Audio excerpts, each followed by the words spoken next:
All right, everybody. This is Rolo, the Puerto Rican pistolero. Happy hump day, everybody.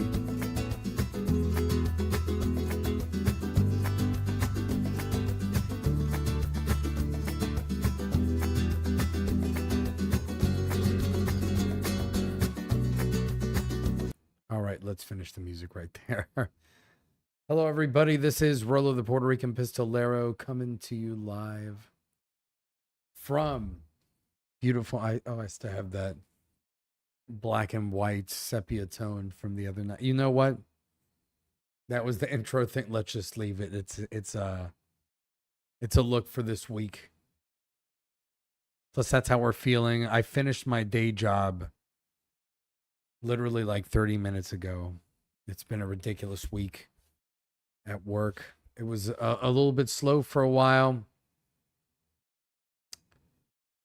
and now it's compensated for it. So normally I'd have a rant like ready to go in my head, but I have been so busy the last 3 days, and especially today, I didn't even eat dinner because I finished like 30 minutes ago, and I was like, let me see what the heck is going on right now. I didn't know what was going on with the ceasefire deadline, everything that happened with that. I knew about the cargo ship that the Navy fired upon. I know that Virginia is going through a lot with the redistricting votes. And the Southern Poverty Law Center is also having a massive case come against them. But again, are we going to get some prosecution? So we're going to go through all of that. It'll probably just be a little bit more of a story-based show today, since I'm kind of just winging it right now. Honestly, I've got like IT flowing through my head right now of just problems we've been dealing with and having to work late for. So let's get out of that mode. And of course, you guys in the chat, if there's anything that you want to talk about or you have questions about, go ahead and bring it up. We can make it a fun episode today. And people are making a big deal about Pragmata and Mouse PI. We can talk about that a bit. I think most people will be able to predict my opinion on all this kind of stuff, but it goes without saying that people are ridiculous on the internet. That's how it always is. So let's start at the top. Thank you, Den Hawkins, Cerberus, and Novella Princess. I see you guys in the chat. You know, I almost wanted to make this just continuing Mouse PI today. Maybe we can do that, but I got to catch up on other things as well and eat as soon as this is over. All right, so Trump extended the ceasefire deadline. You know, I wasn't sure what was going to happen. I think that setting up the blockade is something that I wasn't sure why we waited until now. I think that Trump was trying to probably get a little bit more leverage, show just how vulnerable the rest of the world is when it comes to the Strait of Hormuz, their navies, and what their capabilities are. And I think that we also needed the Marine amphibious assault groups, amphibious ready groups with Marines in the U.S. Navy deployed into the area to really make a difference. And we're starting to see the Navy be used in a way that it has not been in the last, the 20 years of the War on Terror, where the most strategically powerful asset that the U.S. has, its Navy, has been left on the back burner. And really, that's the only way that a country can power project still effectively. That's how the British Empire did it for centuries. That's how Rome was able to spread across the Mediterranean. You always need to have a powerful Navy in order to get forces where they're needed and to restrict or protect commerce. So I think this is the right move. We'll see how long we can go through this. Oil prices have obviously been fluctuating, but going down. But now that Trump has had this extension while simultaneously showing that we are going to be enforcing this blockade, it shows that, it's serious. But Iran is also starting to use small boat tactics. That's really all they've got left at this point, just speedboats, maybe some drone craft, but they're drawing the ire of other countries by, shooting on an Indian ship and really running out of any sort of allies and proving that at this point, the game is that Iran's leadership has been completely decapitated and nobody's really in control. We have a civilian government, at least the remnant of a civilian government, that seems to want to try to strike some sort of deal and is willing to negotiate. But the remnants of the IRGC are just not having it. And cutting them off economically is going to be something that we need to do. And it's going to give us leverage against China. And China is what it's, I've been saying it for weeks. That's really what this is all about. It's all about shaking down the New World Order. I think breaking the backs of the globalists and attempting to put the U.S. into a position where we can survive going forward. But with everything else that's going on in the world, it's going to be it's going to be a very tough task, because we see what happened in Virginia, where the electorate a few months ago voted, didn't participate. And hopefully people realize kind of the desperate situation, because I know for years and years and years, everybody's been telling us. And if you're a millennial, if you're Gen Z, Gen Alpha, you've experienced nothing but political abuse for most of your life, and a war that was poorly managed. September 11th, all of that, and the war against masculinity, against the culture here in the United States, and we're just skeptical of everybody. We really are. So to accept, that, we're larger at play. What? Oh my gosh, Hypnotic dropped it down. We're not gaming today, ladies and gentlemen, but I appreciate the raid by Hypnotic once again. Hopefully, I don't know, did he finish his playthrough already of Mouse? But with everything that we're starting to see in the world and trying to reverse all of that, drastic measures have to be taken. So I think, we're going to stay the course here. We're going to see how long really it takes for, I think, a permanent reset in what the global energy markets are going to be. And, this is going to be a test of everything that we've been going through so far as a country, especially strategically, militarily, and when it comes to the energy sector catching up and the U.S. economy improving. But like I was saying, we've had 3 generations of, Americans under, probably the age of 40 at this point, that have known nothing but lies, incompetence, greed, and really scapegoating. Young men are the root of all evil. There's no way around it. in politics, culture, everything, they're the ones to blame. And masculinity and leadership is a foreign and deadly concept. So now that we're starting to see kind of an exertion of that power, we're skeptical, because a lot of people just don't trust anybody at this point. And there's many directions that we can see the world order moving.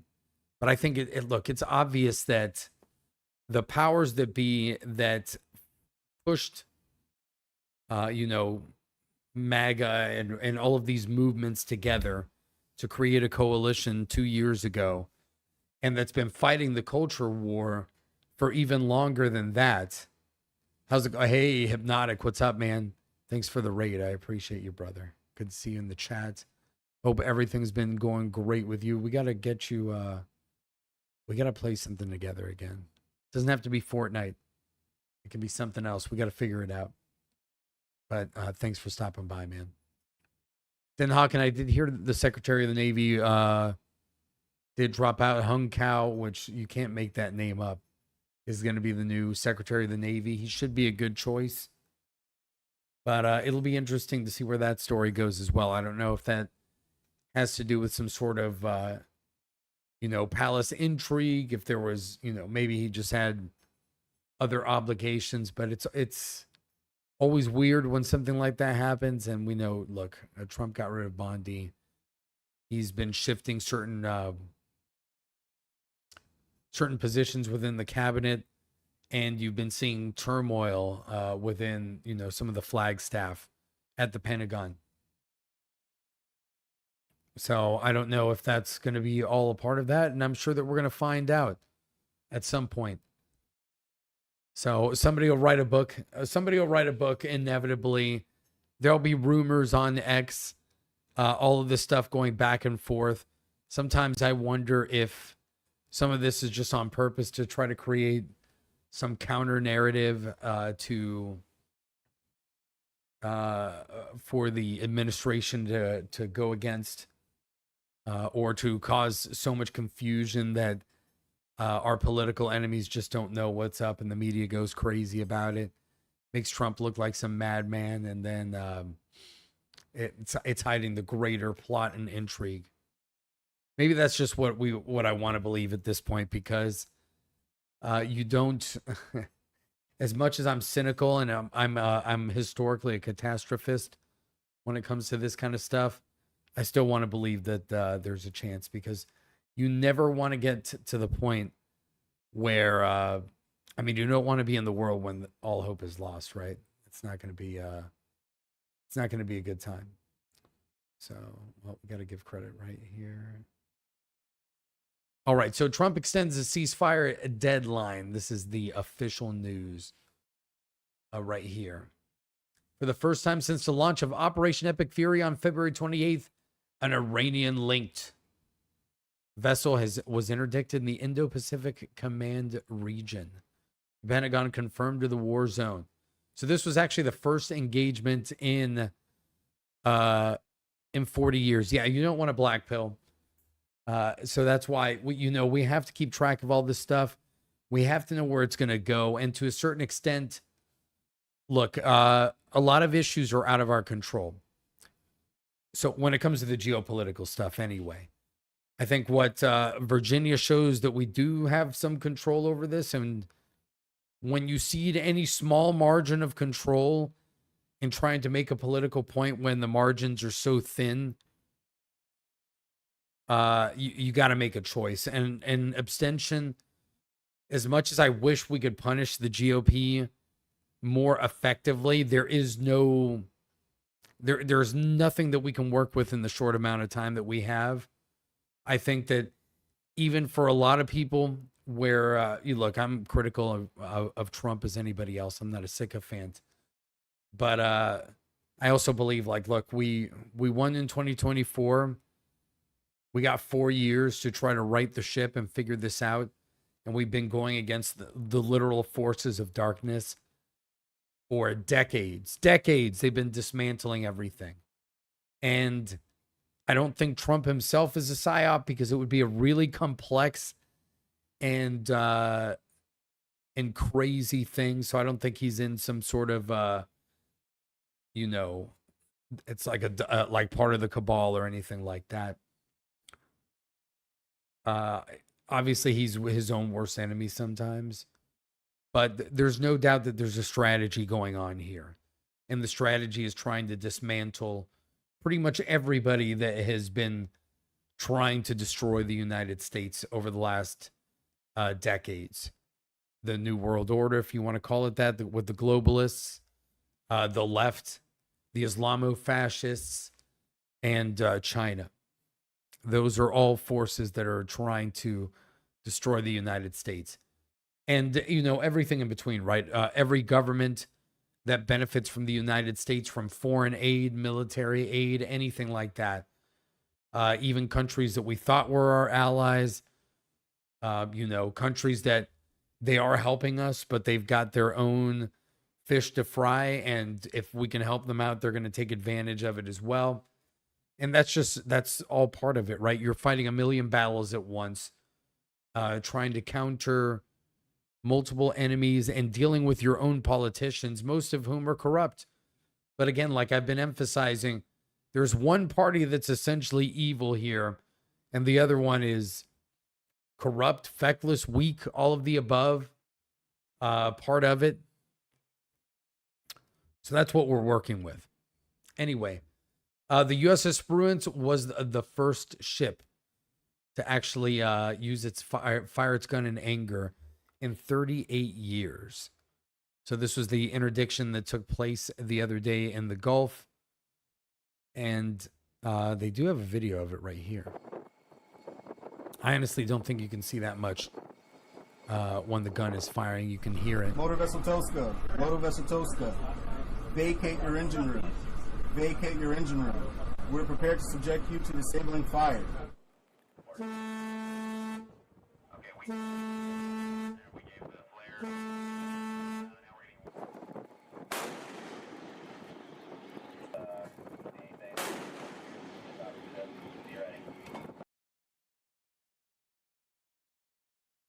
So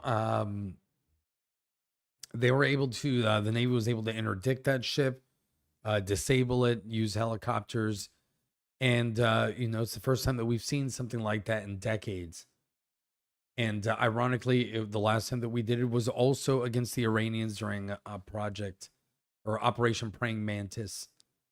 And that was in retaliation for the mining of the Samuel B. Roberts, which was a frigate right here back in 1988. So I think at this point, really what we're seeing is the Iranians are in disarray. By all accounts, I believe that the ship that was interdicted, you know, had been coming back from China, was trying to get into an Iranian port. So I could see why we would definitely want to stop that. We know the Chinese have been helping the Iranians with intelligence, with weapons, with all of the above. And, you know, at this point, they know the danger that they're in because their vulnerability is starting to show. Up to this point, we don't really know how powerful China is. We don't know from an economic perspective. We don't know from a military perspective. All of that is in the air because ultimately they're untested. Now, we do know that in theory, they are the toughest adversary that the United States has ever faced because they have the benefit of hindsight. They are copying a lot of the tactics that the British Empire, that the United States, that other countries have tried for decades when it comes to controlling trade, having a huge manufacturing base, and adapting their military for the adversary that they anticipate fighting, and starting to show some innovation instead of just copying and iterating on those copies. So that being said, and they're also attacking us, you know, through our culture. So through bot accounts, through, you know, student protests. They are the most sophisticated adversary that we've ever faced.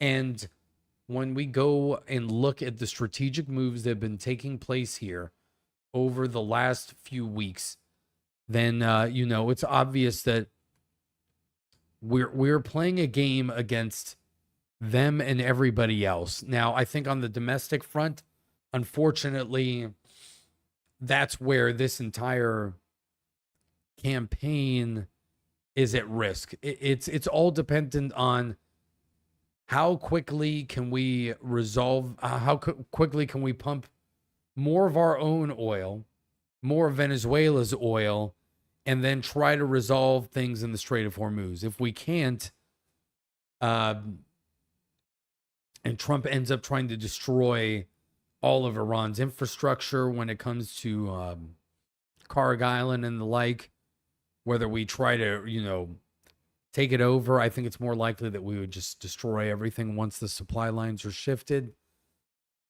Then, that's going to play into the equation. If we're able to resolve this or, seize some of these assets, bring prices down quickly enough and stabilize the markets before the midterms, then Trump has a shot. But I think that when you see how devastating, and now it looks like a court is going against that, the redistricting in Virginia could possibly be, and the gerrymandering campaign that we've been seeing from the left, then, I really don't, it's going to be an uphill battle. But as I've said before, and I hate being on this side of things sometimes of like, well, we got to vote for the GOP. They don't deserve it. At the same time, the proof is in the pudding. Like, we really don't have much other choice here. And it could be a matter of if we don't battle back with our own redistricting campaigns in, conservative states, and we don't have the turnout that we anticipate from the left, and we know that the left always uses dirty tactics too anyway, then the backlash is going to be swift and very destructive. And that's going to keep going and building momentum towards the next presidential election, whoever it may be. But again, I keep going back to, we know who the Democrats are. We know who the left is. We know where woke culture is. We're more than willing to fight it back on certain fronts, but it seems like politically, then we're cooked. And this is all a result of, again, it's not our fault, it's our responsibility, because the Republican Party is responsible for its own suicide here. And that's what makes this so ridiculous and so disappointing and so awful. But I don't see any other way. When you see exactly where Democrats are going, which is, on the one hand, they're telling us what they're going to do, which is they're going to go full, we want uniparty rule. We're going to get revenge. We're going to destroy our adversaries. If that's what they're already admitting, imagine what they're not, because we saw what happened in Virginia with the governor's race there, where Spanberger came out looking a little bit neutral, and then once the Republicans were out and Democrats won everything, they've passed a slew of gun laws, taxes, regulations. And now this redistricting campaign looks like they narrowly won overnight. There is a court that is trying to say it's unconstitutional. I don't know how that's going to end up working out. Let's assume that it's going to fail. And now we have a perfect example of where the choice is Republicans that continue to disappoint because they don't push further, or the left ratcheting up and getting revenge and actually taking advantage of the power that they have when they're in power. So it's a beggar's choice. So and Dragon, that's a good point. We do need money to be able to battle this, and we can't rely on Elon Musk all the time either, because one, they're going to go after Elon anyway as part of revenge for Twitter. Two, Elon is on the other side of this issue, which is we do have to worry about like a technocratic, AI driven, new neoconservative movement, I think is what you can almost call it. Maybe that's actually probably a terrible term. But it's almost like a digital bureaucracy, where he talked about, universal, not just basic income, but universal high income. And when you're already having discussions like that, that's kind of incompatible with what we've seen. And it almost feels like, well, we're going to end up in some some sort of pseudo system, no matter what, like a pseudo socialism, a pseudo republicanism, a Republican system where, yeah, the Constitution, what we have still exists, but we're still going to need a government run by, I don't know, some sort of AI program instead of the bureaucracy. Companies being so efficient that supposedly the tax revenue will be able to pay for some sort of income for everybody not to work. I don't think that that's going to work. I don't think that that's what anybody wants. People want purpose. They want the mobility. They want the opportunities. And once we take away all of that, I don't know if we know what we're going to get. And I think that that leads to, I don't know a system of merit where that is compatible. Where people that consider themselves a generally conservative or libertarian, freedom-minded, you start giving everyone a income and they don't have to work. That is just going to make, I feel like, a socialist authoritarian regime more and more successful, because you're going to have even more of the population that's reliant on these goods, on these services. They're going to be easier to demoralize. They're going to be easier to control and feed information. They're going to bring the algorithms back in full force. And I just don't, I don't see how that's compatible with anything that we're trying to achieve right now. So we do need a donor class. I don't know who's out there on the right. And you need big time money. I'm talking like billionaire money. So even people that are upper middle class and millionaires, I don't know if we could ever compete in that kind of game. But I think that the time is short with where we're at with our adversaries, both within the United States and outside of the United States. And that's why we're seeing all of this play out, and why it's so ugly. And that's the way it's going to be. It's going to require a sacrifice. And I don't know any other way. And I know everybody hates it, but it's true. What else do we do? What else do we do to try to prevent all of this from happening?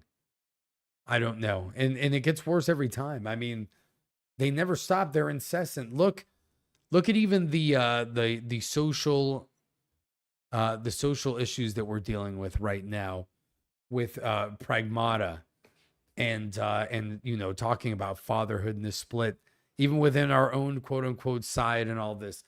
It's utterly ridiculous what we're seeing. And we know that these people don't go away. And we may be successful on, the cultural side of things, which is going to be important. But again, we need to pierce the veil here when it comes to the political side. And I think that's where our adversaries have kind of an advantage when it comes to time. Because I think that the internet has been great for spreading messages in certain movements. But I think people are figuring out how to split factions much more easily now because of the internet as well. And it's because so much of the content economy now is based on people chasing the algorithm, people seeing income go up and down in real time as trends come and go. And that makes it very seductive to try to chase the white rabbit, form opinions, be controversial, say crazy stuff. And really, we're also seeing the first, like, a couple of generations go through a live streaming era where, we've seen the same people for, 10, 15 years now making content. Some of that is dying off as people's audiences age out. Some people are getting bored. Some of it is that there's more content than ever. Some of it is that AI slop is AI content moderation is screwing things up. So it's a constant flux. It's almost always an experiment when it comes to online content. And I don't I think this is pretty much what we're fighting, so many different battles along this, between what we're seeing geopolitically and the propaganda war on social media, that nobody really knows how it's all going to play out, because it's actual utter chaos. And some of that's by design, and I think some of it is you gave a bunch of monkeys access to forces that they had no idea what they were dealing with. And a lot of us aren't that smart. Let's be honest. A lot of us aren't that smart, and we're incentivized to be selfish. We're incentivized to turn away against our faith. We're incentivized to be distracted constantly and to be stimulated. And so that makes it easy to focus on things that are irrelevant. Sometimes focusing on things that are lies, and ultimately missing out what is actually going on, what you can do about it, and where you can go about it. And it's something that I deal with all the time as well. For once, like I said, I came into the show pretty much, I worked up until 30 minutes before showtime. So I'm trying to catch up on everything that's going on. So this is a little bit more free form than usual. And, I usually have a nice big centralized rant that's ready to go, where I put it all together. But I think really what we are seeing is the culmination of the last few years. All of it. It's all in hyperdrive. And I think that we are resting on our laurels in some ways, because we've reached such a critical mass. And I think that it really muddies the water. Ghost 101 says, a couple of long-term content creators here that declared their retirement from YouTube all summer, burnt out and got exposed. Yeah, I mean, how many controversies have we been seeing, right?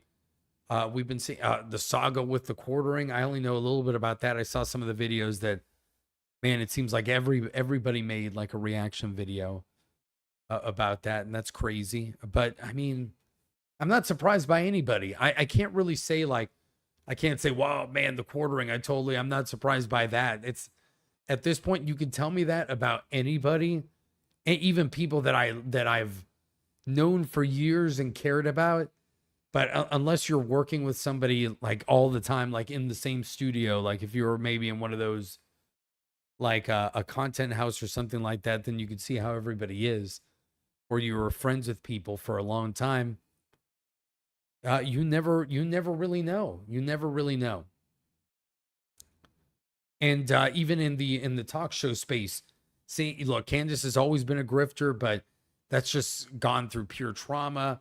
We've talked about Tucker Carlson here, and all of that faction, Megyn Kelly, and how everybody is, intertwining. What is MAGA? Who is MAGA? Where is MAGA? I don't even, I think that's what we're seeing explode all over the place. And so much of it just seems completely artificial. It's like who's getting paid, who's being demonically possessed, who's trying to be a grifter, who had some beef with somebody, maybe, they're calling out views and all this stuff. I mean, it's just a lot of weird stuff, isn't it? And I have to wonder, is it just manipulation all around? Is it the powers that be trying to tweak everyone with the algorithm, and everybody's desperate and they're like sharks? I don't know. This channel's not big enough for me to see the trends of anything like that.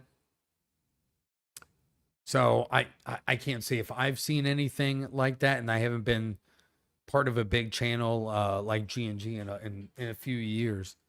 So, and honestly, if I still was, I wouldn't like throw anybody out there. That's not my business, not my channel. If I'm streaming with it, so, but I know that it seems like everybody across the board has been complaining about some of those things, and I think that, oh man, did she cough up a hairball? Yeah, she probably did, or she's going to. And it gets frustrating to stay on message and to really feel like you're getting through with things sometimes. I don't know, because of all that. Who do you trust? What do you trust? What do you know?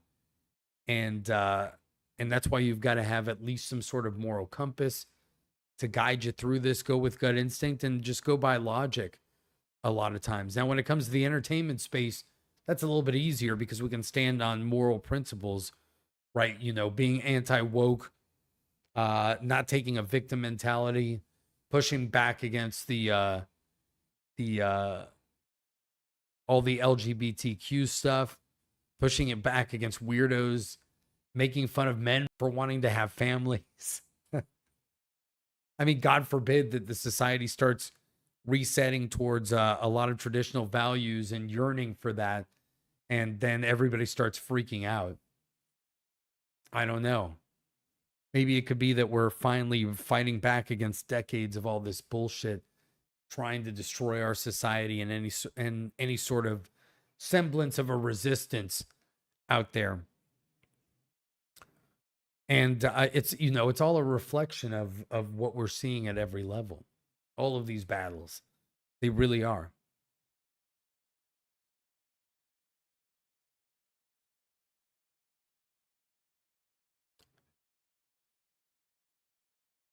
Yeah, Dragon says it's more like, and thank you for participating, chat. Like, that's what I want. I want today to be a little bit more conversational. Since we're trying to, I'm kind of catching up just like you are, trying to see everything that's been going on over the past few days since I've been pretty much offline.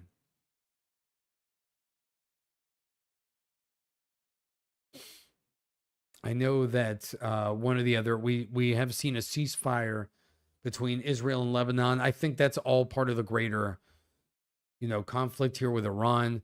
There was a you know, controversy with that IDF soldier that, you know, desecrated a you know, a Jesus on the cross, which was pretty disgusting. I think you're always going to see things like that when it comes to war. You're always going to have some bigots and assholes out there that, you know, some people commit war crimes, some people abuse their power. You're always going to have things like that, and it's unfortunate to see, and it doesn't help Israel at all, that's for sure. So it was interesting to see how quickly they went back on that one, and I'm not surprised by it. You know, you got to call stuff like that out. We do have a few. Oh, the farm bill. That's right. We got the farm bill. More gun control in Virginia. Looks like they're going to pass an assault weapons ban. They're restoring background checks for private sales. You know, safe storage restrictions. I think that. Look, I mean, this is a microcosm of everything that I'm talking about. What other choice do we really have right now during the midterm elections, and trying to at least get this, whatever is going on here with Trump's second term, which I think is pushing back against our adversaries while trying to balance everything else out. Again, I know we're always going to be talking about the Epstein list, getting to the bottom of it. What are they covering up and why? I think at this point, for me, I think what is most likely true is that a lot of this stuff was destroyed as soon as Trump won the election. Because why would you allow them to have all of that? ready to go. And I think that nobody wanted to admit it because nobody would believe it. And then, portions of the left tried to use that against Trump a little bit too late, because I think if they had really a smoking gun against him that was involved in the Epstein files, they would have done it during the Biden administration, because they were throwing everything else at him anyway. I just think from a logical perspective, that much is true. You don't have to be on one side or the other to kind of figure that out.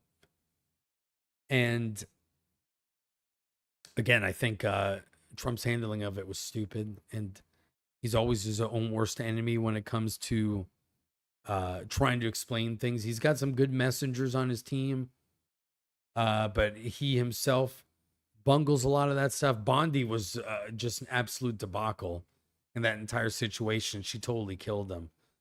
I think you could have just said, look, we're going to sift through all this stuff. We're going to try to find the evidence, and it's going to take us like a year or two or something like that to figure it out. So if that means that you're trying to uncover things and break through the bureaucracy, because these people have embedded themselves in so many different levels of government. And I know things that don't necessarily have to do with politics. I've had so many friends and family members work in the military, work in the government, explain to me some of the bureaucratic bullshit that they have to deal with.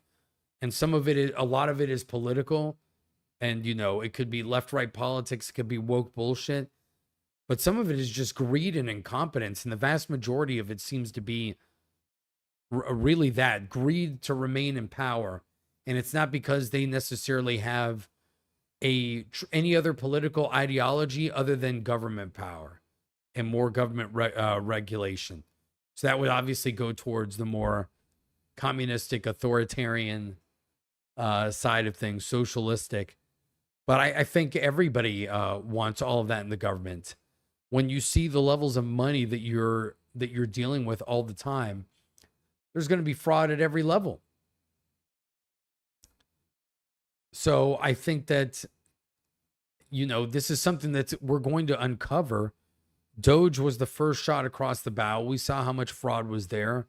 I think Elon was saying that something like 20% potentially, based on what they'd found proportionally of the federal government spending, could be in fraud. We're seeing it. We saw it in Minnesota. We're seeing it in California.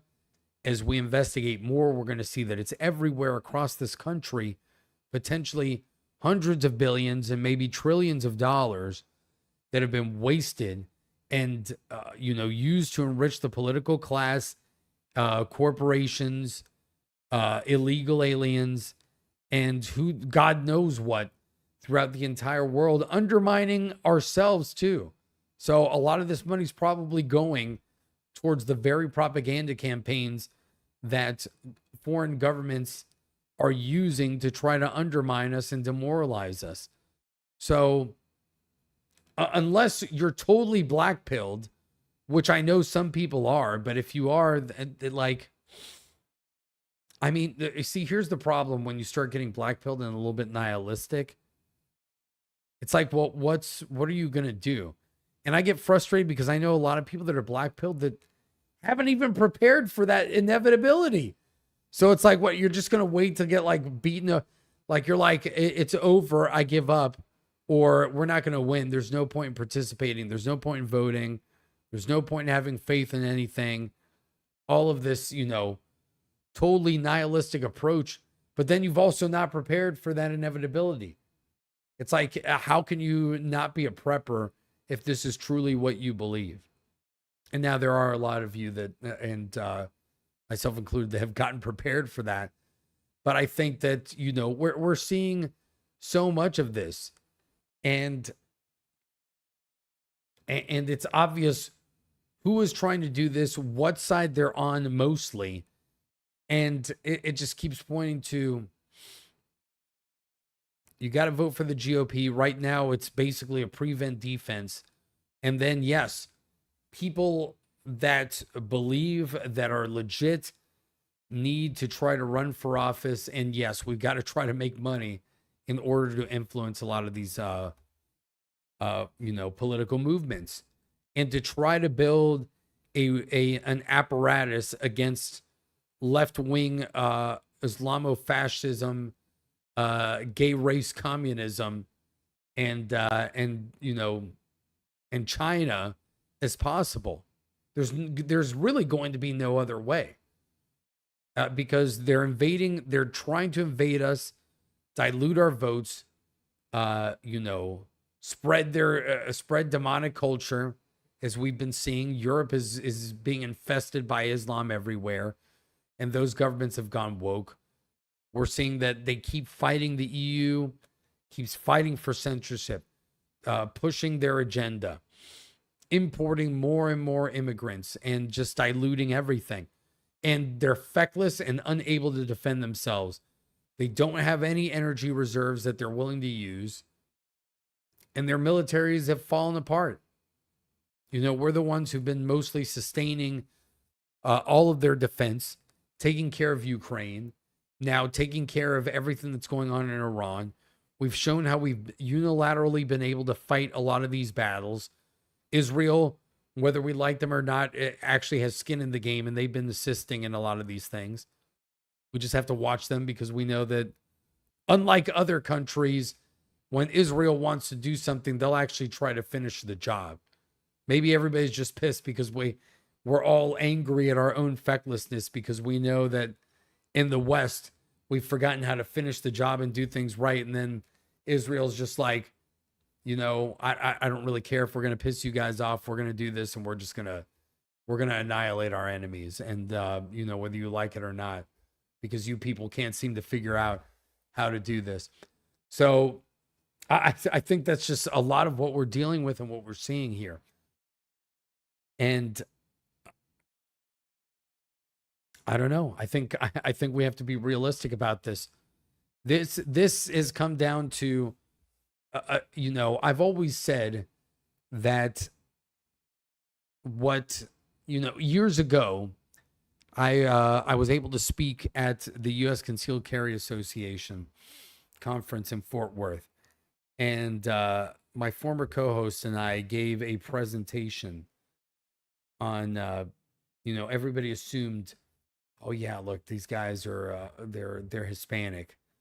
So I chose a very catchy title, and I know I've told this story, but Hypnotic rated us here. So I want to share this again, because it kind of emphasizes the point of what we're dealing with, on a different scale. But I think a lot of this really is a microcosm of what we're dealing with at every level and every silo that we're dealing with, right? It's not just geopolitics. It is the entertainment space. It is the Second Amendment space. It is all of these silos in the culture war and in the greater, psychological war that we're fighting for literal hearts and minds. And it comes down to willpower. Who has the will to win? And paying attention to it. And I give a presentation called Minority Within a Minority. And everybody, I'm sure that they thought it was, it's Hispanics over here, the locked and loaded Latinos giving a speech. So they're going to talk about like Latino gun ownership. And it's like, no, it was about the fact that gun owners are a minority of society. So yes, there's a big portion of Americans that own guns, and we own more guns than any other country or entity as a civilian population in the entire world. But that's still like around 40-ish something percent of the population. So not the majority. So that's already a slight minority there. But an extreme minority of that are actually gun owners that care about the Second Amendment, that get involved, that give their money to, the Gun Rights Policy Council, to any sort of the Second Amendment Foundation. Even as terrible as they can be a lot of times, the NRA, whoever, most people don't even give to that. And I think, at the time, people estimated that the NRA had 5 million members. The NRA was doing a bad job of preserving the Second Amendment, and there ain't no way that they had 5 million members. And that's in a country of 350 million or so people, 330 million or so people. 5 million? Are you kidding me? And remember, we're already saying that around 40% of that total population are gun owners. So maybe 100 and something million people, 150 million or so, or less. So that's how small of a percentage of people actually not only are part of a demographic that do a very minimal amount in that demographic. So just giving money to organizations that are supposedly fighting for your rights. And then even people within that are actually advocating, you know, talking about the issues, going into politics, supporting those that are going into politics, going to protests or different events, you know, to speak before councils, before legislators, all of this stuff. So, and that's really what I emphasized in this presentation. And that goes to the larger point of the amount of people in the entire world that are actually pushing back against the oppression and everything that we're starting to see come down the pipeline with this authoritarianism, which is, you know, which is very serious about what it's going to do. They've been telling us that they essentially want purges. They want revenge for our victories, Trump's victories, our victories in the cultural movement, everything like that. And we already know that they're crazy. And everybody that's left on their side is really insane. They're completely retarded. When it comes to the foot soldiers, they'll accept anything. Their brains have been completely fried by wokeness and social media. And that's not really going to change. We have to fight a battle to reconcile what's going on between men and women right now, because men and women are so far out of touch. And, you know, men have turned back or are turning back more towards traditionalism, whereas feminism has just poisoned the minds of so many right now into believing that, women can do everything that men can do, and that there's no special differences between them. And that, that we shouldn't promote parenthood, by saying weird things and trying to make men feel ashamed of wanting to be fathers and wanting to be protectors. And I'll use this as a segue. We'll probably go an hour and a half on today's show because I'm getting starving. I'm not even going to lie. After working so long today. So we'll make it a slightly shorter Rolo's Rants today instead of going for the full 2 hours. But this goes into the discussion that people are having about Pragmata. And I haven't played the game yet. It looks pretty good. There's a lot of things coming out. And again, I haven't had the time. I want to continue Mouse PI, and I do want to talk about I guess we can talk about that real quick, and then we'll finish on Pragmata, because I think that's a bigger topic, especially from a cultural issue that we can really speak about a little bit more broadly. So I think that we're seeing a deval when it comes to the Mouse PI stuff and IGN. We're seeing first of all, just how irrelevant a lot of these, these media, these entertainment media organizations are, especially in I guess we can call it the post-woke era, but I think it's the end of the first woke war, because these people are going to try to come back. So we're going to have another conflict. They probably will never be as successful as they were the first time around, but they're going to be so much more vengeful, especially if they get government backing again, that we're going to be dealing with these people for years. So I think that, we can't underestimate what's going on here. And even in the fractures within our own faction. And I don't know, aside, you guys know what my prescription for all of this is. The prescription is Jesus. And I think going back to, Christian moral values is really going to be the way that we go here. But you can't impose that on everybody. And there's always going to be a resistance to that no matter what. And we're a fallen people anyway. So, we're we're gonna fail when it comes to a lot of this stuff. We are all sinners after all, and we always have to ask for repentance. We always have to repent and fight for our redemption, right? We are saved through grace, but we're still gonna make mistakes. And I think it's a tough pill for people to swallow. So anyway, you're seeing the erosion of these media organizations. They're not relevant. A lot of the wokesters have been pushed back into the pits of hell where they belong, and they have less power than ever. But you're still going to see stinkers like this where people don't appreciate quality video games because they might be too hard. They're too hard, or these people are uncouth, uneducated, and uncultured, and can't even look at the appreciation of something that's different, that's original, that is harkening back to the past. I mean, when you see IGN complaining about it's got too many references to the past, like in the 1930s, it's got too many references to cheese. They killed too many people in this game. I was like, it's a cartoon violence game that has a deeper social commentary, is going for an aesthetic. And that's the whole freaking point. You know, the whole point of this art style, the whole point of handcrafting this game is that it's harkening back to all of those things. I don't understand how stupid you can be to see. It's not even, it's beyond drama farming, because it's just so retarded that it makes your brain hurt when you hear this kind of stuff.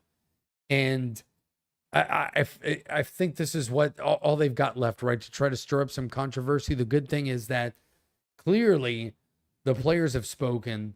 The player reviews are great. It seems to run awesome on everything, as I would expect. And it's not a full price game, but it looks like you're getting a full priced, content. Like that's really that's really how I feel. I feel like you're getting your money's worth in what I've played so far. And I streamed part 1 here.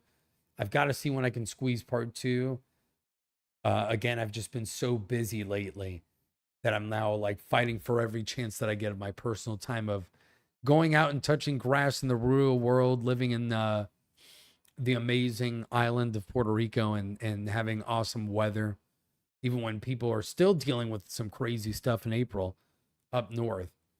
And, playing video games. So that's why I haven't even gotten to Pragmata. I did play a little bit more of Mouse, but for those of you that are watching it, don't worry. I've got the save where we were, so we'll pick up where we left off.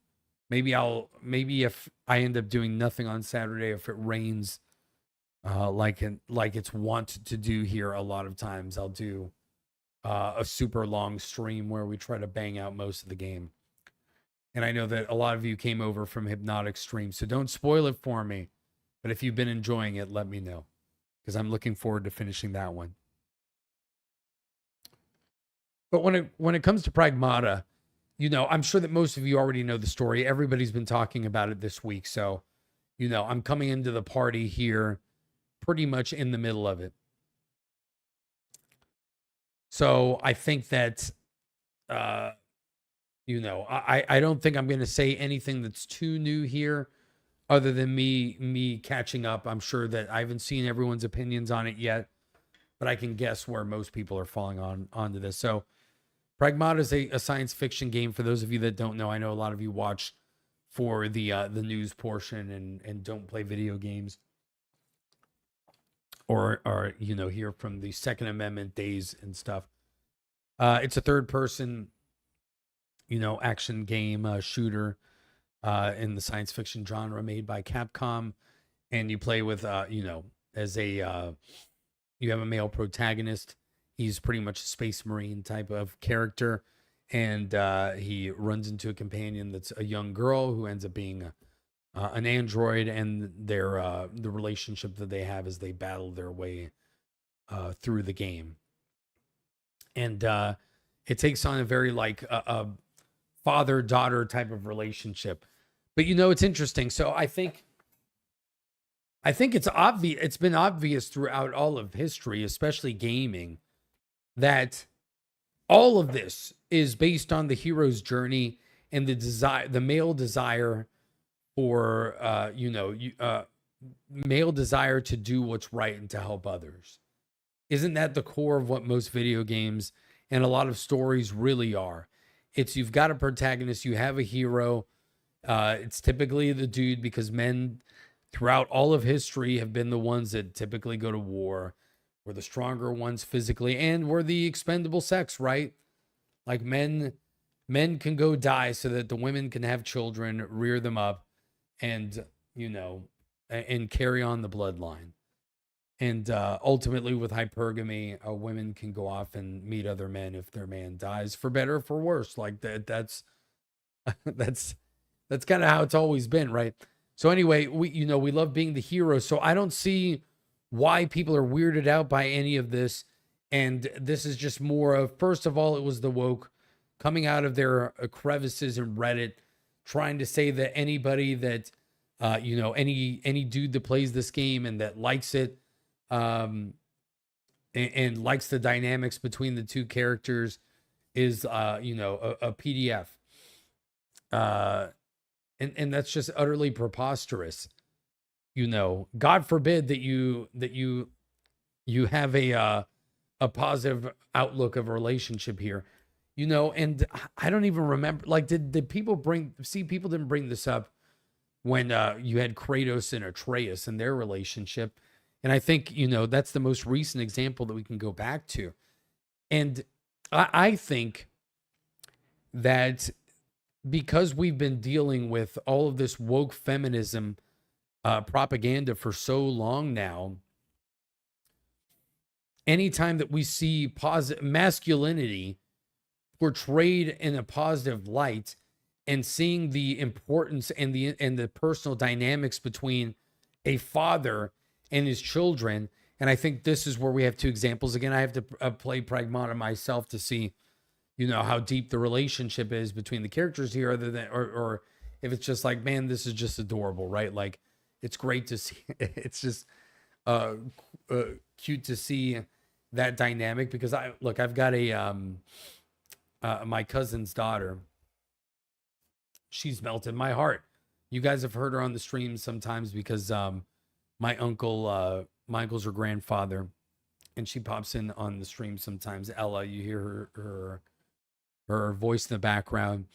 That little girl's melted my heart. She's not my daughter. I don't have any kids, but I felt that paternal instinct. I used to have another niece from when I was married, and you're going to feel that even if it's not your child.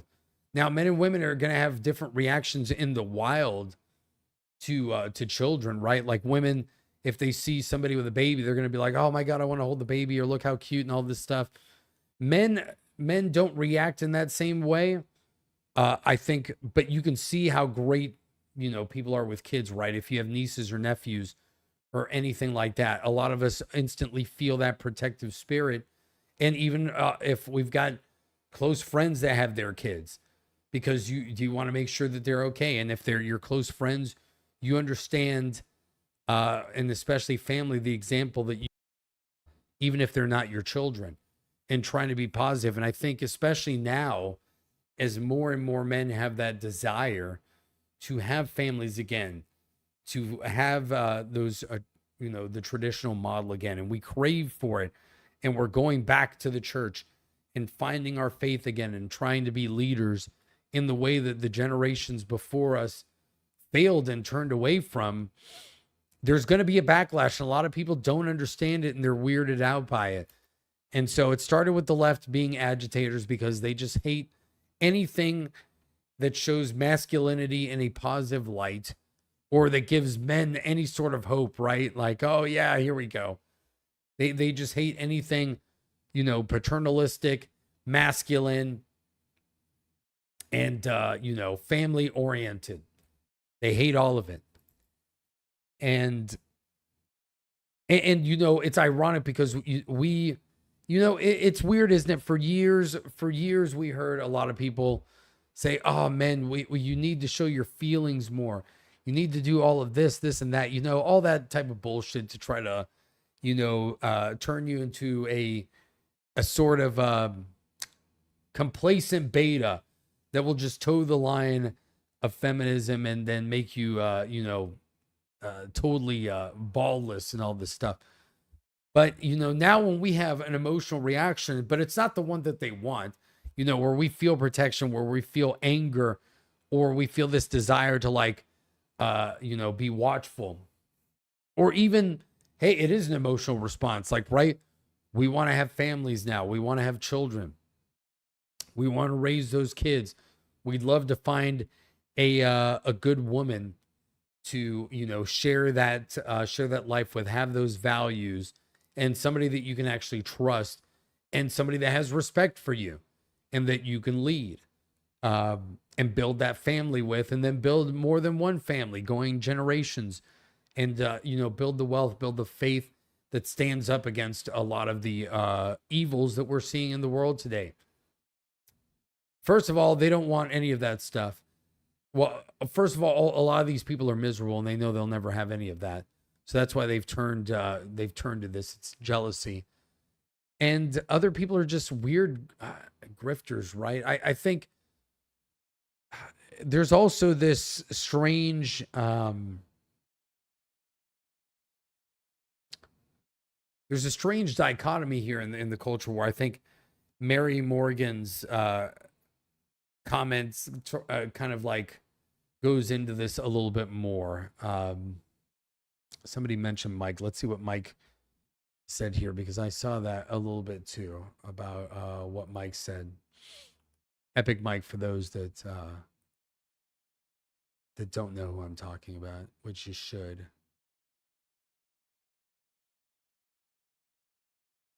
Let's see.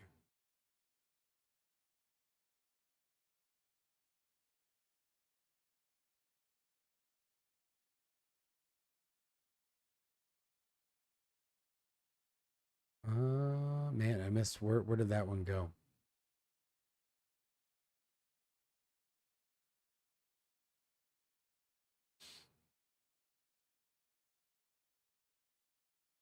Well, I think he mentioned on daily. Okay. I know he had his initial tweet here.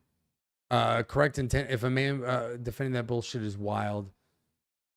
Yeah, I think that I think it goes deeper than that, because again, or deeper than, even what anybody was talking about. I think we have so many people that seem to be so angry at society and that pull the grift. Even look on our own side, so many people, like, Mary's supposedly like trying to be a trad and all this stuff.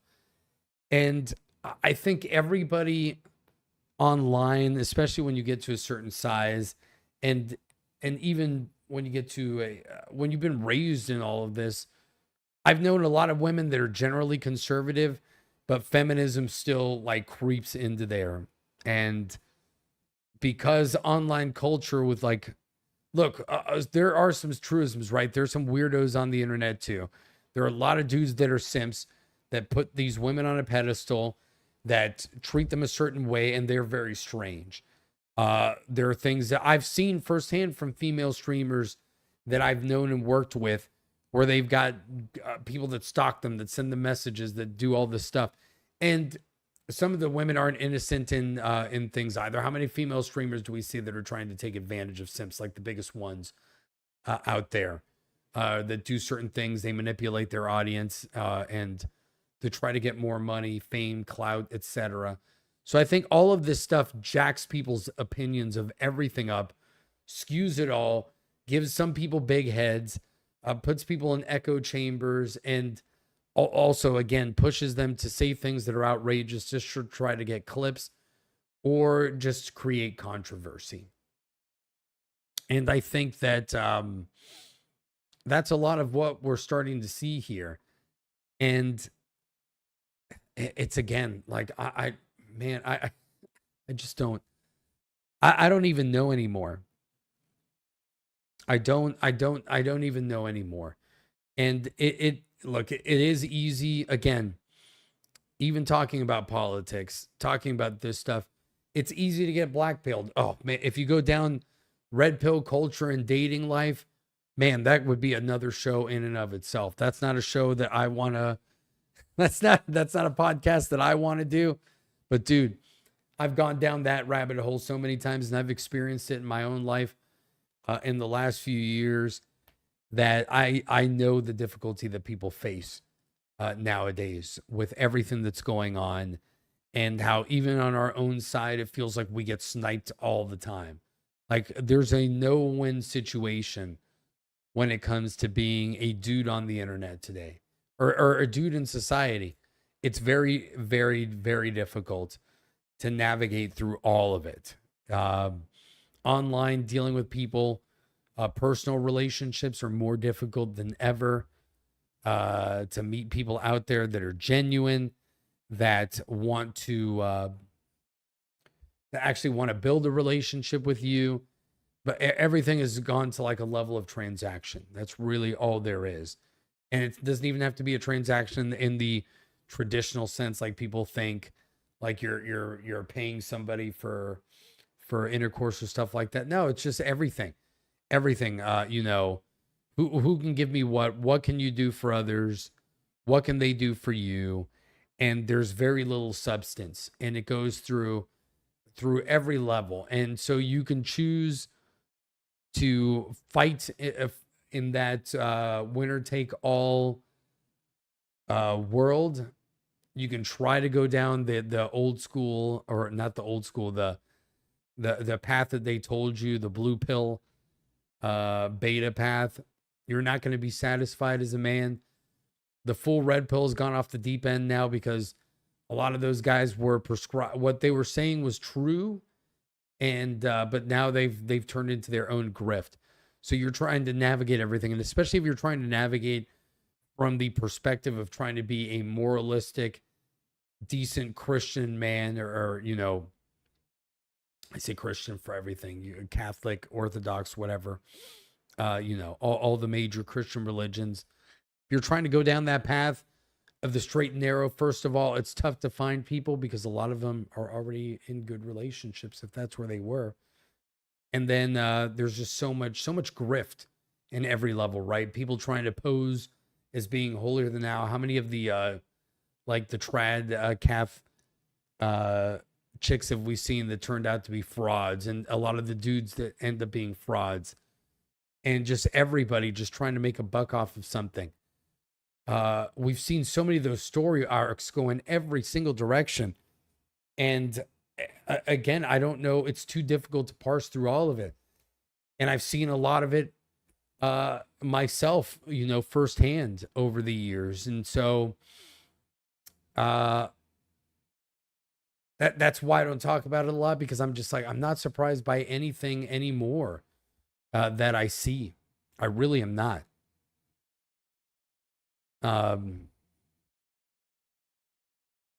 It's difficult to trust anybody, and especially when you live in a world where you live in a world where it's so easy for people to create personas, and to honestly just forget what they're doing, right? You've got people that are perpetually online, and they almost lose the sense of like what is real. And then they're chasing either what they think their audience wants to hear, whatever the algorithm wants to hear, or they get into beef with other people, and everybody forgets that, you've got your old episodes online. People are watching you all the time. So if you're pretty blatantly a hypocrite, it's going to be easy to find that out. So a lot of times it's just better to, just to stay out of the personal drama. It's not worth it. Even when you see it, that's kind of always been my principle. I'm like, you know what? It's not worth jumping into stuff, and also being smart enough of when it's like, I don't know that person. I don't know anything that's going on there. So, I mean, I'm not even going to comment on it. Because that's the worst thing, right? And I think it's so easy to do nowadays, where you can jump on the bandwagon and be like, look, I don't know this person. I didn't see this by myself. I'm literally reacting to a reaction of a reaction of a reaction at this point. So, I mean, who can even like parse through all of that? And it becomes this self-fulfilling prophecy, echo chamber of destruction. where you don't know who the bad guys are, who the good guys are, and who's telling the truth, who's just trying to get clicks, and what the hell is going on. And I think that's a lot of what we're seeing on every level when it comes to Pragmata, dealing with politics, and the split within MAGA, all of it. It's all just completely all over the place and falling apart. So, but I think this is a good discussion too, and I think that I like seeing who's standing up, and it's who we expected, but it's exposing a lot of people. I think that where you fall, I know it sounds ridiculous. I hate litmus tests and I think all this stuff, but it's pretty obvious, like what the right opinion is here. And it's such a left-wing tendency, isn't it, to just try to find edge cases of like, well, if like, what was Hassan saying? Like, oh, be careful. It's a Japanese game with a child in it and all this stuff. I was like, dude, this isn't some fan service anime here. Like, clearly this doesn't look like anything like that. And it comes down to being enslaved by your audience, trying to push that same type of line, gaslighting people on the right. And then on our own side, again, we have a tendency on the right for people to not look at video games or entertainment as a serious component of what is going on. And honestly, an important part of the culture war, because since we do live in such an online oriented culture, now for better or for worse, right? Like a lot of this is why we're falling apart. It's because we're so focused on social media that it's kind of insulating us from the possible cultural implosion that we're going to deal with if you want to go down the mouse utopia path, that we're like in an end game society here. You've got Trump trying to keep it together, fighting against the global forces and all the corruption within the government. And then we're sitting here fighting about video games and the culture war, which is, you've got to win hearts and minds, but at the same time, which of these things, and the hierarchy of needs, like what's the important thing, which things are actual distractions, how much of it is we're fighting, we're part of the distraction is the battle. So we want the fight. We want to find things to look at. We want to find things to go at each other. I think this is a more relevant topic.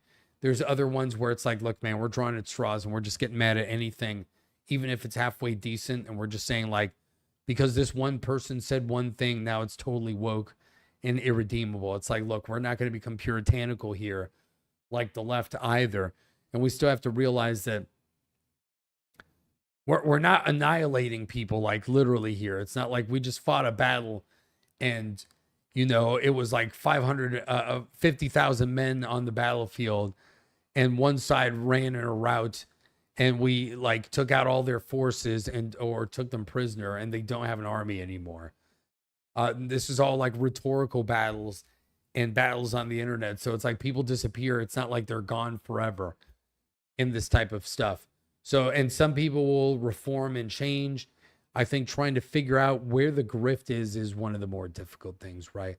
Like who's legit, especially if we want to talk about kind of the, some of the influencer space of people like Candace that used to be on the left. And then it seems like they become super conservative. Then they go off the deep end and they talk about drama and conspiracies and all this stuff and take advantage of the fact that so many conspiracies, so many of these plots have been true that now it's like we've got to believe that every single plot, every single conspiracy, all of it is true, all of it's a lie, and we can't trust anybody. And that's just it's fifth generation warfare, and it's demoralizing. And I think that that's something that we need to be vigilant about, right? We really do. That this is all part of this battle. It's all part of the culture war that we're fighting here. So, and I think talking about how all of this is fifth dimensional warfare. I think The Southern Poverty Law Center is a great example about this. Somebody in the chat, I think Dragon, you'd mentioned it earlier, and I saw that story just before I came online. With, the Southern Poverty Law Center has been one of the top left-wing organizations suing, every administration for any sort of right-wing policy that we choose, trying to push us back at every level and really using Alinsky's tactics. And now, what are we starting to uncover here? Now, will there be justice here? Will there be people held accountable, or is this all just like an investigation? And then we're still stuck here with these organizations just sapping their money and taking it from one place, starting it in another. Or are we really going to produce consequences here that discourage this type of behavior? So Data Republican has a really good a thread about this. Let's see if we can bring it up here and we'll go through it. So it looks like, from what I'm seeing, and I even see one of the bookmarks here that I had was Elon talking about it, that SPLC was pretty much funding its own enemies, so the KKK and other groups. And so this is wild if it's true and this all comes out. And it makes sense. Like, the boogeyman doesn't exist.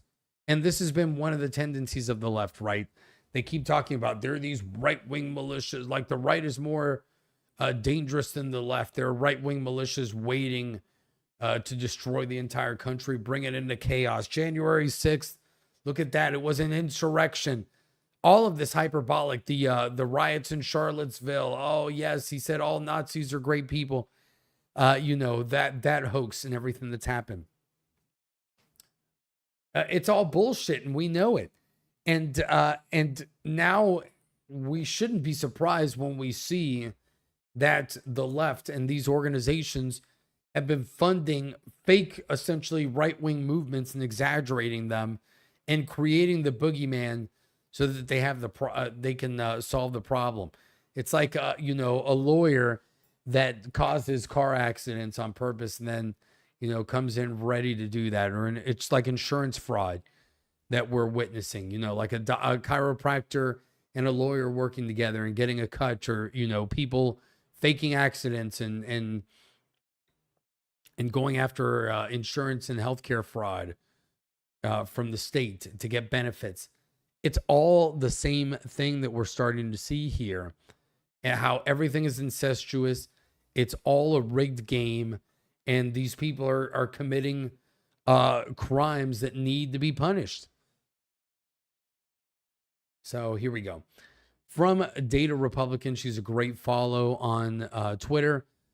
How the Charlottesville rally and the Southern Poverty Law Center birthed an entire $1 billion+ democracy ecosystem. 11 federal counts, wire fraud, money laundering, conspiracy. But here's what the SPLC headlines are missing. The indictment describes a paid informant in the leadership chat that planned Unite the Right. Holy cow. That informant helped coordinate transportation to the rally at SPLC's direction. There is one publicly identified organizer whose documented role was transportation coordinator. His Discord posts about running over protesters were made 26 days before Heather Heyer was killed by a car. Wow. The indictment says postings were made under the supervision of the SPLC. Charlottesville then became the founding event for a $1 billion political machine. SPLC installed itself as that machine's definitional gatekeeper. I report, you draw your own conclusions. As always, patience as I pull together the thread. How's it going, JM the Elite fan? It's not confirmed. Okay, so let's look through some of the articles here. F-37 was a member of the online leadership chat group that planned. So these are from the documents. Planned the 2017 Unite the Right event in Charlottesville, Virginia, and attended the event at the direction of the SPLC. F-37, this is an individual. It's not being named. Made racist postings under the supervision of the SPLC and helped coordinate transportation of the event between 2015 and 2023. The SPLC secretly paid F-37 more than $270,000. Wow. Michael Chesney, aka Discord user Tyrone, the official transportation coordinator for Unite the Right posted a fake advertisement for a tractor-like multi-lane protester digester and said, sure would be nice to run over counter protesters over. In a similar post in the Charlottesville 2.0 Discord chat, traditionalist worker party meme maker Shane Duffy, aka Alt Celt, on Discord posted a picture of a vehicle driving down a crowd with the message, "This will be us." It is not confirmed fact that Chesney, who appeared to be encouraging running over protesters, was the SPLC's enforcement, but the indictment, paragraph 11A, describes informant F-37 and it matches Chesney, member of an online group that planned to unite the right, attended Charlottesville at SPLC's direction, made racist postings under SPLC's supervision, and helped coordinate transportation for the attendees. Here's why this matters beyond the fraud charges. Charlottesville became the single most consequential founding event in modern American political infrastructure. Every one of these organizations says in their own words that they exist or were transformed because of August 12th, 2017. Staying together, the Koch network on August 12th, 2017 was a tipping point. Koch, Soros, Ford, the ADL, and one coalition, all because of Charlottesville. The ADL founded Communities Overcoming Extremism, the After Charlottesville Project, literally named after the event. Listen First Project, the tragic events in Charlottesville, Virginia, compelled Pierce to leave his marketing job and invest full time. First event, Listen First in Charlottesville. Integrity First for America, founded in 2017, single purpose, sue the Unite the Right organizers. Fact of founding by LinkedIn's Reid Hoffman. More than $1 million, one wound down, one event, one lawsuit, one entire organization. The University of Virginia Democracy Initiative, now the Karsh Institute, $12.9 million from 17 donors. A direct response to the white supremacist attacks in Charlottesville. So these are all the documents that point to all these organizations. So this is, this is just crazy right here. See, these are the things that we need to look at, and we need to realize just what we're up against and why, for as long as we can and as long as we're uncovering this stuff, we do have to, it's one side or the other here. And we do need to maintain some power. And that means keeping people in power right now that we may not like, running against them for sure. And yes, trying to invest in trying to change the Republican Party, I think, from within. Because we don't have, I think we got two sort of election cycles, if we want to call it. They're not full cycles like a presidential cycle, but these midterms are critical. They're going to try to push back against all of this being revealed, all of it coming out. We know they want to pack the courts. We know they want to get revenge. We know that they've been pumping money into organizations like this, and they're going to continue to do so. So if we don't try to stop it and expose it, and there must be consequences, legal consequences. People have to go to jail. They have to lose their money. They have to be held accountable. There have to be real life consequences to all of this, or else we are going to be continuing to be victimized by these people. And eventually they're going to push us towards some sort of conflict, because that's it. We're going to be done. They're going to literally be coming to throw people in the gulags, take away your guns, and destroy anything that this movement has achieved over the last few years, because that's what they want. They want revenge.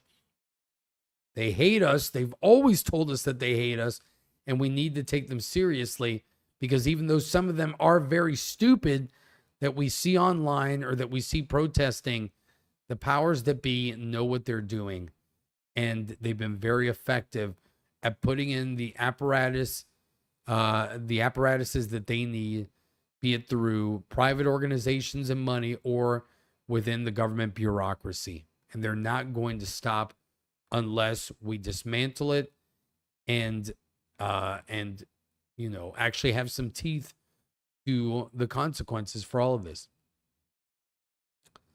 The Ecosystem Listen, the National Civic League webinar, Mapping America's Health Democracy Ecosystem. Over 10,000 organizations cataloged. An audience member asks how they decide who gets excluded. Listen to the answer. Spoiler, it's the SPLC. The organization that defined who was a hate group asked the White House to make the role permanent. The organization that set the standards the entire ecosystem adopted is now charged with paying people it was tracking. The organization whose informant was allegedly in the planning chat for the event that justified building the machine that raised $132 million in the fiscal year that included Charlottesville. We need to ask if the organization at the center of America's entire post-Charlotte democracy infrastructure had a supervised informant, or worse, agent provocateur inside the event that justified building that infrastructure. What does that make that infrastructure? What does that make the infrastructure? Obviously, it was used to commit these acts, fraud, and a resistance against everything that we stand for, and to try to scapegoat us and to create that patriot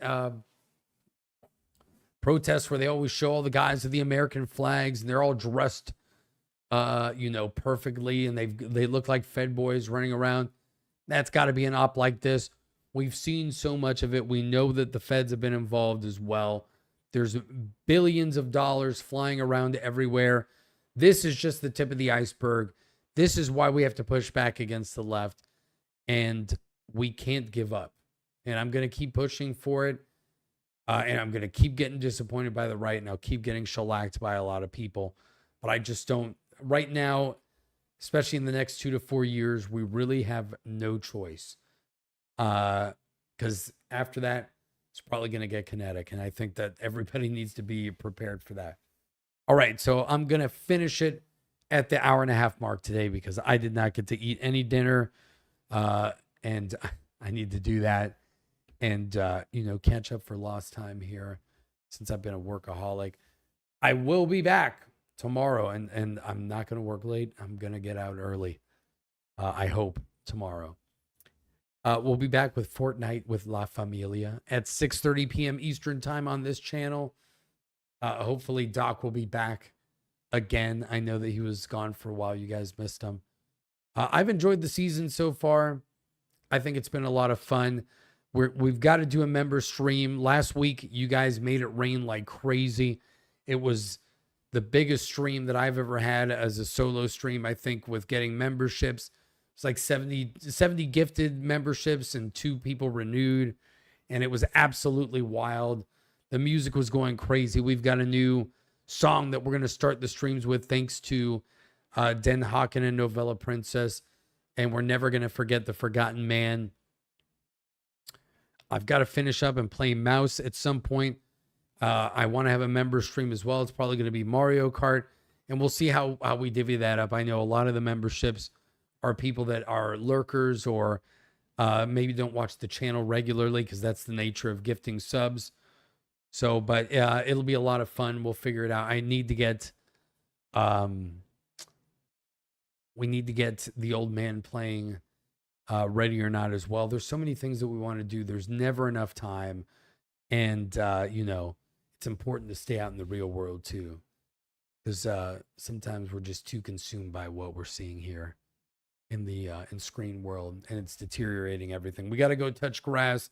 We got to hang out with people in person. We need to have those relationships. It's the only way that we can win. And it's what's ultimately what we're fighting for at the end of the day. So I'll be back next week for more rants. We'll be hopefully, if I don't get worked into the ground, and we'll figure out a time for all these streams. But come back tomorrow at 6:30 p.m. Eastern, and we'll be going for a couple of hours for Fortnite with La Familia. Thank you all, everybody. Good night. God bless you all, and God bless America.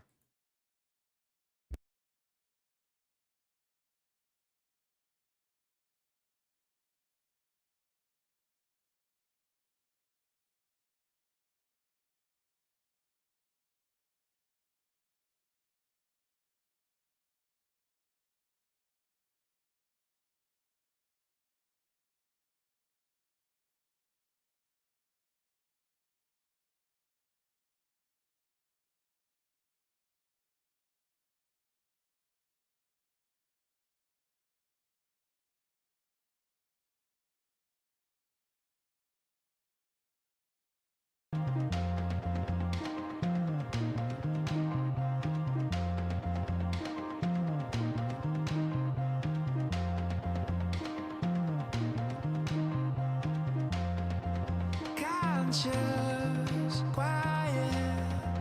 There's an expectation. I don't buy it. That we don't know for sure. 'Cause there's a voice in the silence. A voice in the silence. There's a voice in the silence.